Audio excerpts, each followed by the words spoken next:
Erdogan a été choisi par les frères musulmans depuis des années comme le nouveau héros, ou moi je dirais plutôt le nouveau calife.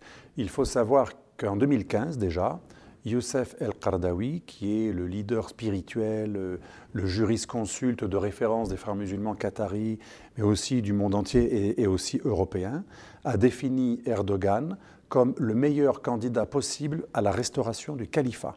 C'est clair et net, ce n'est pas n'importe qui des frères musulmans, c'est quelqu'un qui est mondialement une référence absolue des frères musulmans, mais aussi d'autres organisations comme l'ISESCO et même à l'université d'Al-Azhar en Égypte. C'est quelqu'un qui a un pouvoir d'influence énorme.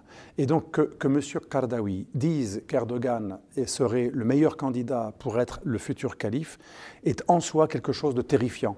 Parce que ça veut dire quoi? Ça veut dire qu'il valide le projet néo-ottoman d'Erdogan.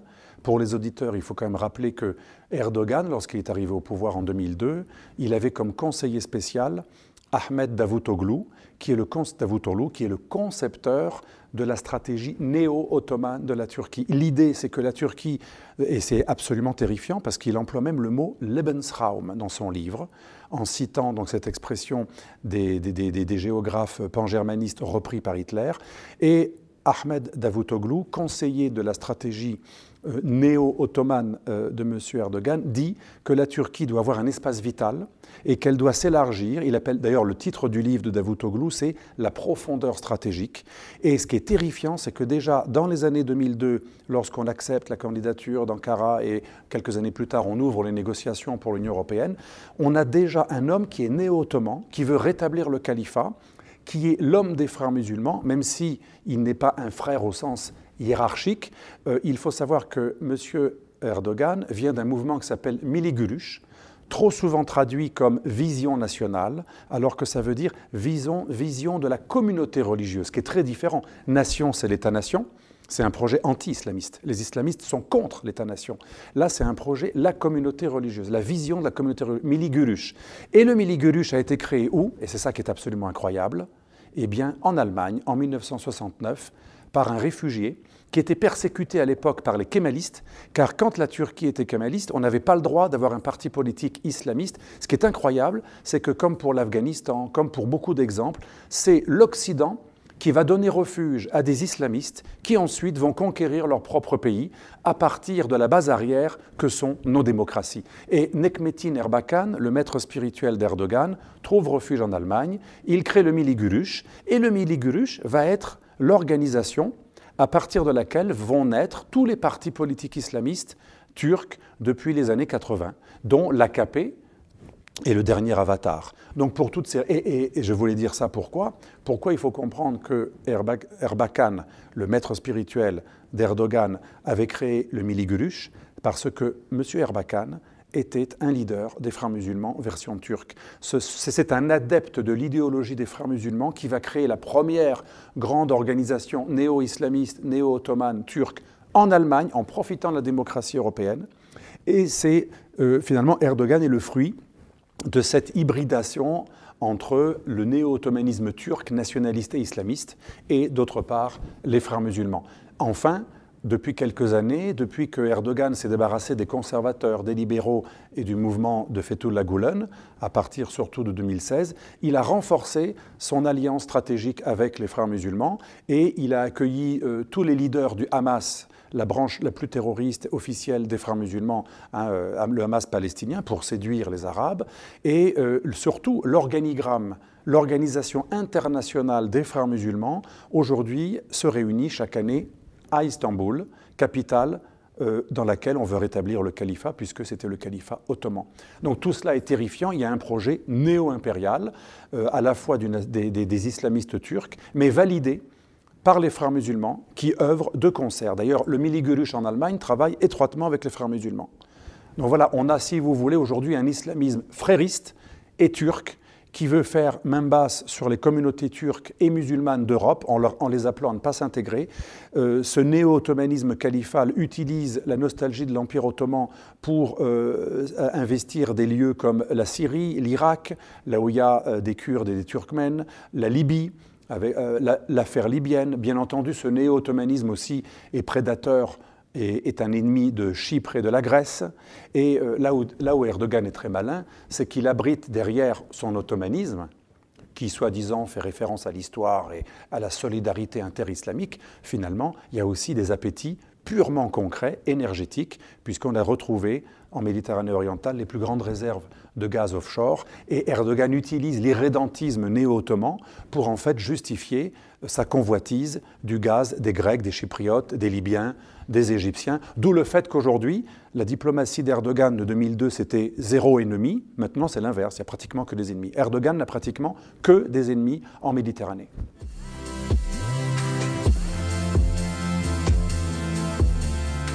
Alors, dans le cadre du projet néo-ottoman, que j'ai appelé aussi national-islamiste, post-kémaliste d'Erdogan, qui veut abandonner la tradition d'Atatürk. Atatürk avait des défauts, mais il était laïque, il était contre le pan-turquisme, il ne voulait pas que la Turquie s'étende au Kazakhstan ou à la Chine, parce que vous savez qu'il y a 6 pays turcophones, en plus, donc la Turquie plus 5, et il était aussi contre la restauration de l'Empire ottoman, puisque Atatürk a aboli le califat et le sultanat ottoman. Erdogan, lui, il veut pratiquement refaire tout ce que Atatürk a défait, donc le voile, l'islamisation, un jour la charia et la restauration d'un califat. Erdogan a même dit en 2024, il faut rétablir le califat qu'Atatürk a aboli en 1924, donc un siècle plus tard. Ce projet est terrifiant et on arrive à la Syrie. La Syrie, c'est important pour Erdogan puisqu'il y a des Kurdes. Et même si Erdogan est un islamiste, il est aussi nationaliste, il est les deux à la fois. Et l'ennemi des nationalistes turcs et de tous les Turcs, j'allais dire, qui ne soient pas d'extrême gauche ou kurdes, c'est le Kurdistan, puisque les Kurdes sont sur 4 pays, mais c'est en Turquie qu'ils ont la plus grosse masse. Et en Syrie, il y a la base arrière du PKK turc, du PKK kurde de Turquie, parce que les Kurdes de Syrie sont les Kurdes sur les 4 pays les plus proches de ceux de Turquie. Pour résumer, le PKK kurde séparatiste est le pire ennemi interne de tous les nationalistes et islamistes turcs. Et comme les Kurdes syriens ont essayé d'obtenir l'indépendance de leur État à la faveur de la guerre civile syrienne et du chaos syrien, Erdogan, forcément, a pris en grippe, bien sûr, les Kurdes de Syrie qu'il voit comme une base arrière. Donc, il a justifié son opération en Syrie, soi-disant, pour lutter contre le terrorisme, en jouant sur les mots. Pour nous, les terroristes, c'est Daesh. Mais pour Erdogan, les terroristes, c'est les Kurdes. Et dans le cadre de cette guerre contre les Kurdes qui n'ont pas plu à l'Occident, Erdogan essaie de faire en sorte que les Occidentaux, l'OTAN, l'Union européenne, soient solidaires de la Turquie dans son projet d'épuration des Kurdes qu'il veut remplacer par des réfugiés, 3,6 millions de réfugiés syriens aujourd'hui en Turquie, qui suscite d'ailleurs des mécontentements des Turcs laïcs ou des Turcs qui en ont marre de voir plein de clandestins chez eux. Il est obligé de régler ce problème. Et pour nous pousser à accepter son idée d'avoir une bande de sécurité et une zone d'exclusion aérienne dans le nord de la Syrie, où il veut refourguer à la fois des réfugiés syriens dont il veut se débarrasser, mais aussi des milices turkmènes, c'est-à-dire d'origine turque mais syrienne, pro-turcs, qui se battent depuis 2013 avec les djihadistes, Murad Sultan. D'ailleurs, souvent, ce sont des légions islamistes combattantes qui prennent des noms d'empereurs ottomans. Ça, c'est tout à fait clair. Donc, c'est vraiment du néo-ottomanisme. Donc, dans le cadre de cet irrédentisme, Erdogan voudrait faire d'une pierre deux coups. On lutte d'une pierre 3 coups. On lutte contre les Kurdes, qu'on remplace par des populations syriennes réfugiées en Turquie. On se débarrasse de l'ennemi kurde majeur en faisant des massacres absolument terribles. Et en même temps, on justifie une mainmise sur la Méditerranée.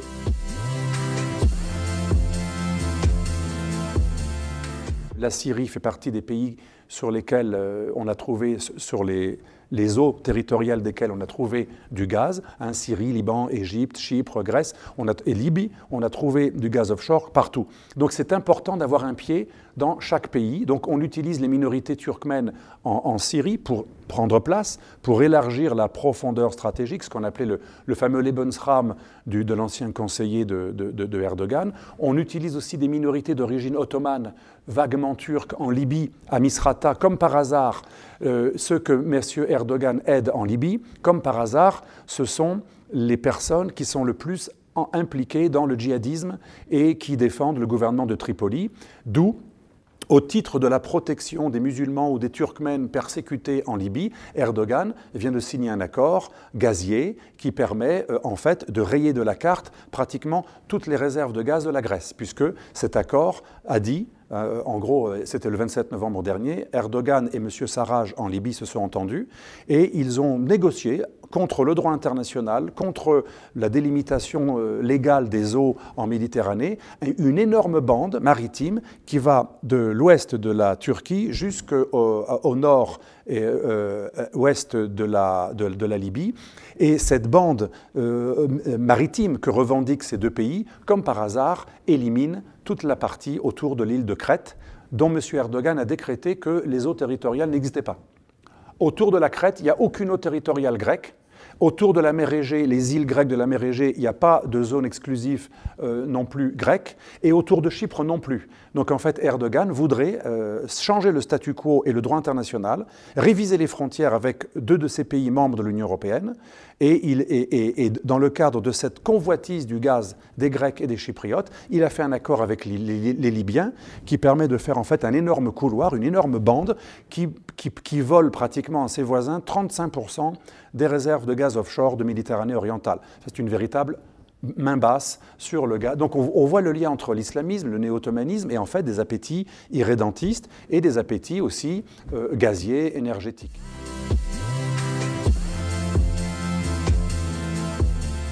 La crise des réfugiés doit être analysée comme un peu une partie de bluff. Il ne va pas envoyer les 4 millions de Syriens sur son territoire vers l'Union européenne, ce serait trop. Il sait qu'il ne peut pas aller trop loin non plus.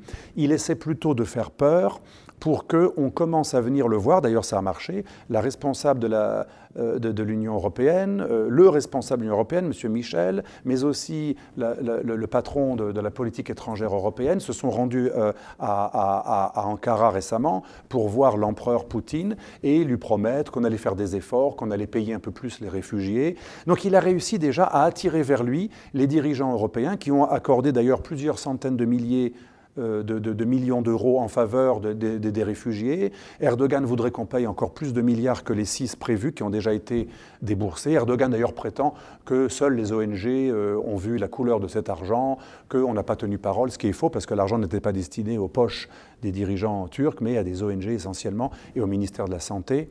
Les fonds ont été employés tout à fait dignement, mais il demande toujours plus. Donc il essaie de faire monter la sauce et le chantage par rapport au dossier des migrants pour en fait que grâce à ce pouvoir de nuisance et la peur qu'il provoque, et les dirigeants européens n'ont pas peur que des migrants, ils ont surtout peur de la montée des populismes qui serait la conséquence de la crise migratoire et Erdogan joue beaucoup là-dessus.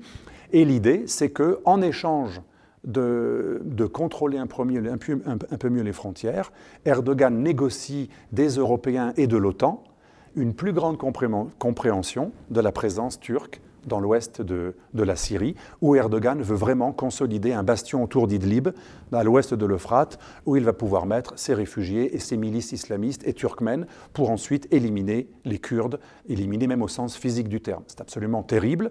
Des dizaines de milliers de Kurdes sont massacrés depuis quelques mois. J'ai moi-même des vidéos de militaires turcs absolument insoutenables, où on voit des militaires turcs avec des têtes dans la main ou abattre à bout portant des courageuses militantes kurdes du YPJ, mais apparemment l'Europe est relativement indifférente parce que Erdogan sait qu'il a ce pouvoir de nuisance, du chantage des réfugiés. Donc il joue une carte assez habile de son point de vue, un peu horrible, certes, mais en géopolitique, il n'y a pas de morale, il n'y a que de l'efficacité. Il est relativement efficace, même si vis-à-vis des Russes, il est quand même assez faible. C'est pour ça aussi qu'il joue sur plusieurs tableaux. Il ne pourra pas obtenir beaucoup des Russes qui veulent que Damas récupère son territoire. Donc il joue tantôt une carte avec les Russes, je vous aide à transporter le gaz russe par la Turquie, et tantôt, quand les Russes ne veulent pas aller trop loin pour lui accorder des faveurs en Syrie ou ailleurs, là il va voir les Européens et l'OTAN. Il joue sur 2 tableaux. Et il dit à l'OTAN, n'oubliez pas que nous avons 50 ogives nucléaires américaines sur la base d'Incirlik, en Turquie. Et croyez-moi, c'est quelque chose qui pèse très lourd. C'est un véritable cauchemar stratégique pour les militaires américains qui ne savent pas comment récupérer ces ogives nucléaires sur le territoire turc. Donc c'est un homme qui est le maître absolu en pouvoir de nuisance et en chantage.